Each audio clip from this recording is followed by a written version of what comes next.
an affinity for Vladimir Putin in a way. No, you're not going to get away with calling me a liar. I know that's like the line you like to throw out. You just did. Lying. You're lying. Nobody's lying about anything. Sure you can ask the countries who were involved in this. I'm not going to let you get away with calling me a liar after I interrupted you in appropriated white culture. I'm waiting for the day that Scott Jennings at CNN just unloads like on everybody, like just quits in the most when he has this profanity-laced tirade that you've ever seen. I mean, he probably won't happen. He seems like a gentleman. But you know what? I will say the guy is fighting the good fight, and you can tell that he's just sort of tired of playing nice at CNN. He's just going to let his freak flag fly. So this Friday, obviously we talked about it, and I messed it up. You admonished me rightfully so. We did. I thought it was today. This Friday, President Trump is going to meet with Putin in Alaska. And, of course, the media is already trying to set up the narrative before it takes place. I think Trump has made some mistakes already. Number one, in holding this meeting on American soil, legitimizing a pariah leader of a rogue state. I don't see any national security professional, apolitical professional, who thinks this is going to turn out well on Friday in Alaska. I see a professional wrestler in the feeder league. Is Putin going to jam Trump? Semi-pro. 100% he's going to jam Trump. And that becomes much, much easier when you don't have a plan yourself. Now, make no mistake, that was the president of the United States capitulating to Russia in advance of a meeting with Putin. So today was kind of a big win for Russia. Well, we're going to have a meeting with Vladimir Putin. And at the end of that meeting, probably in the first 2 minutes, I'll know exactly whether or not a deal can be made. How will you know that? Because that's what I do. I make deals.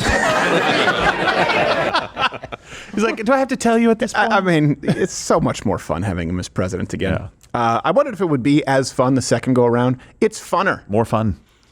Putin, anyone else? Like, Putin is looking, he's looking more like an old lady. Putin is looking more and more like his own open casket funeral. You want to go invade Ukraine? His face hurts. And where's his vodka? He can't see without his vodka. Who gets the $5? Who gets the $5? I said $5 to anyone who can make it work with a my girl meme, which is really only us. We're the only ones who do it. It's Devin. Yeah. Way to go, Devin. Oh, Devin? All right, $5 for Devin. We'll take it out of Gerald's pay. Good.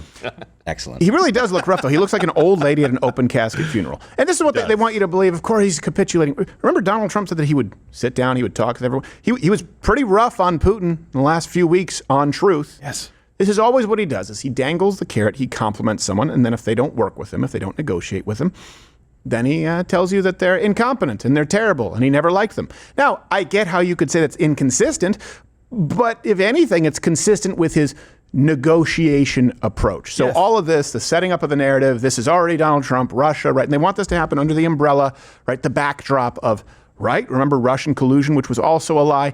That's the narrative that led to this exchange with Scott Jennings just taking Tara Setmeyer to task on President Trump's record. The president has solved like 7 conflicts this year. I'm willing to give him some latitude to talk to Vladimir Putin and break the She looks like Marilyn Monroe. Toward a place where the killing comes to an end, because I think that's what we should all be praying for. He actually hasn't solved 7 conflicts. There's been a lot of talk about that. Shut up, live in. He's literally got these guys in the White House where they're signing documents. That's your natural haircut color. Acknowledge the man is solving peace. India questioned about whether that was an actual deal. It happens on almost a weekly basis. Just acknowledge it. Just acknowledge it. And I will also acknowledge that Donald Trump seems to have an affinity for Vladimir Putin in a way. No, you're not going to get away with calling me a liar. I know that's like the line you like to throw out. He just did. You're lying. Nobody's lying about anything. You can ask the countries who were involved in this, whether those conflicts were actually. Abby Phillips is so done. I know. Every time, well, no, but every time she interrupts, it's basically like, Scott, you're making too good of a point. Please stop so they can continue lying. I'm not going to let you get away with calling me a liar after I interrupted you in appropriated white culture. So here's, let me just give you, and references always available. Here's the reality check. I found 6, just to be clear. So there might be a 7th. Maybe you can let me know what I've missed, but let me walk you through it. First one, Armenia, and this is always hard. How do you... Azerbaijan. Armenia and Azerbaijan, but just to be clear, brokered a peace deal. It was a nearly 4-decade long ethnic conflict. That's one. For more than 35 years, Armenia and Azerbaijan have fought a bitter conflict that resulted in tremendous suffering for both nations. They suffered gravely for so many years.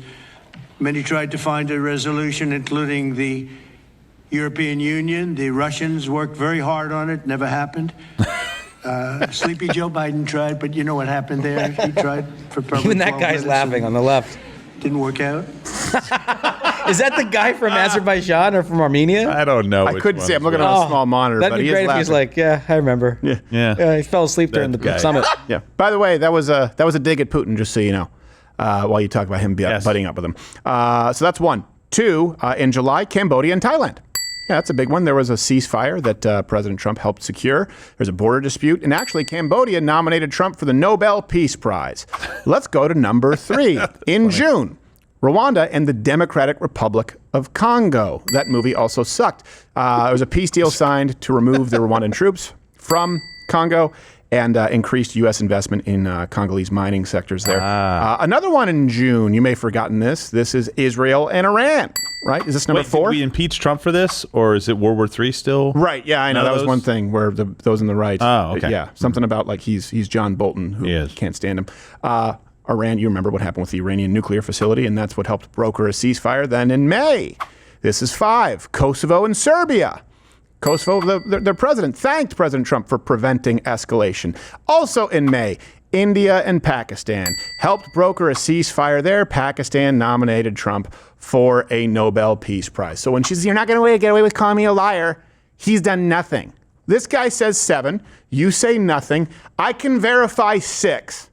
Who's closer to lying? Yeah. Comment. 6. That's just 6. Hey, isn't that pretty? Also, when you combine that with the Abraham Accords in his first term, like, can't you just acknowledge this guy has been? I will tell you, I thought it was going to be his blind spot was international policy. We were like, he doesn't have. Turns out you don't need that much experience. You just need to be able to talk with people and understand their motivations. Anyone want to argue he's less effective than Joe Biden or Barack Obama? In brokering peace deals? It's not even close. Well, and she didn't really even have any points to come at him with. She just said, he seems to have an affinity for Vladimir Putin. Right. That's the same talking point they've been using since his first time around. Like, I don't understand why you can acknowledge, even when Joe Biden, if he did something good, be like, okay, that's good for America. It's good that these countries aren't fighting each other anymore, and people aren't dying in them anymore. Okay, why can't you just say, you know what, that's one for you. I get it. But he still loves Putin. Fine. I know you're an idiot still, but you can at least acknowledge it first. Yeah. Also, when we're talking about Ukraine, we're talking about Russia. Hey, getting those in NATO, right, Europe and NATO, getting them to buy weapons from us as opposed to a blank check and getting them to pay their fair share, you could argue that's a significant step forward and upping 2 to 5%. You know what this tells you? It tells you that a lot of people never even tried. That's what it tells you. Yeah. I mean, brokering between India and Pakistan? Think about that for a second. I mean, Armenia has been, like, people have been trying to wipe them off the, like, they'll give Israel a run for their money. Yeah, the Armenians, like, they have faced a lot of adversity. To be able to step in there, it just tells you that other people either haven't tried, don't care, and it's kabuki theater, right? It's we're gonna make this seem as though we're doing something. But when people talk about the war machine and those having a vested interest, look, I'm not saying that anyone is beyond criticism. You have more proof that Donald Trump wants to avoid war and stop war than you could make the case any president ever. Certainly modern American history. Anyone disagree with that? Comment. I would make the case that he hates war and avoids war more than any president probably ever that I can think of. Mm-hmm. And my mind could be changed. Now, of course, some senators are speaking out still against President Trump's meeting with Putin in Alaska. And here to tell us why this is bad for America, longtime foe of the program, Hawaii Senator Mazie Hirono. Senator Hirono, good morning. Thank you for joining us. Hello, Stephen. As a guest on this show, it is my responsibility to ask the following question. No. Have you ever had or attempted to have sexual relations with a woman with or without consent? Just like every single time, that's a no, Senator. Now, I understand that you have put together a coalition of senators who are protesting President Trump's meeting with Putin in Alaska. Do I have that right? Have you ever been to Alaska, Stephen? I can't say that I have, no. Would you like to go with me? And I can be your guide. I don't know, Senator. I'm pretty busy. I can build us an igloo and show you how the Eskimos keep warm. No, I don't think that's appropriate or necessary. You can bring Gerald, and you could become Eskimo brothers. I don't even know what that means. I don't know why you're laughing. I'm not hearing an answer to your question. Okay, firm no. I can make you firm, Senator, Stephen. please. You're supposed to talk about Vladimir Putin. You'll be putting yourself inside of me under the areola borealis. Oh my God. I don't know exactly what that means, but it sounds deeply perverse. We can role play, Steve. No, we can't. Yeah, you can be the polar bear, and I'll be the slippery seal, because you can eat me all night It's just, this is getting to the point of being disgusting. That's enough. We're not getting any... Toolman, cut it. Steven, I'm home. No, cut. I don't know why we keep having her on. Gross lady. I think she's pretty cool. Yeah. What? Yeah, she seems fun. Yeah. More power. So you gonna go or what? You want to go, Josh? I don't think. Place. Yeah, there you go. Yeah. I almost went to Alaska one time. Yeah? Yeah, and then one of my layovers got... it got delayed. So then it was going to be 32 hours of flying to do a gig, and then 32 hours of flying back. And I told, and if I missed one of the remaining layovers by 30 minutes, I wouldn't make it. And I said, look, I can't do it. They got furious. They're like, you're not honoring the contract. I'm like, well, I literally can't. It was 8 people like at a banquet. 32 hours? It was insane. Where are you going? I'd have to go to Detroit, then go to Chicago, then go to Seattle, I believe, and then fly from Seattle up to... Anyway. 8 people at a banquet, that's a big show for me. Yeah. I did it by Skype and saw their sour faces. All right. Great. Fat vagina is exactly what I would say if I wasn't here on YouTube. So go and subscribe on Rumble. Same channel where free speech is actually alive and well. Or you can stay here and the